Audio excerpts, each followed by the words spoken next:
Hi. The question that I'm going to answer for this assignment is number 14, which is Art feels a lot of guilt towards his father. What forms of guilt does he feel, and how do they differ, and how are they similar?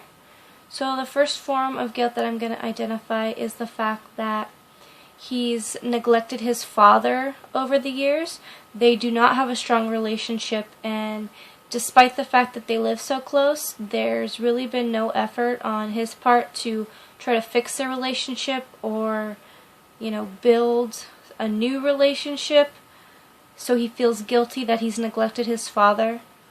Another form of guilt is the fact that he himself didn't experience the same things his mother and father experienced in the Holocaust. He can't really relate to them, and he can't truly understand what they went through, so he feels guilty that he feels this resentment towards them, and he knows that his resentment is because the Holocaust changed them. It changed his father.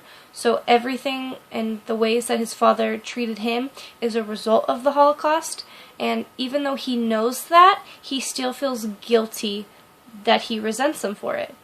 So another reason that he feels guilt is because he knows his life has been so much easier than his parents.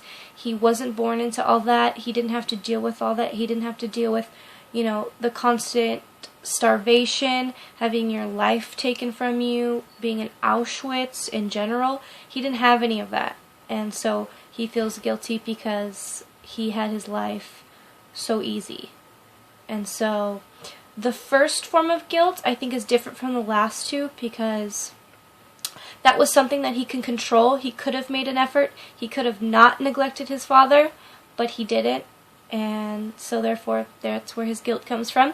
The latter two, those are things that he couldn't control. Those are things that he couldn't have changed even if he wanted to. He could not go back in time and live during the Holocaust and experience all those things. Those are things that are out of his control, but nonetheless he still feels guilty for them. So thank you. Those are my answers. Have a good day.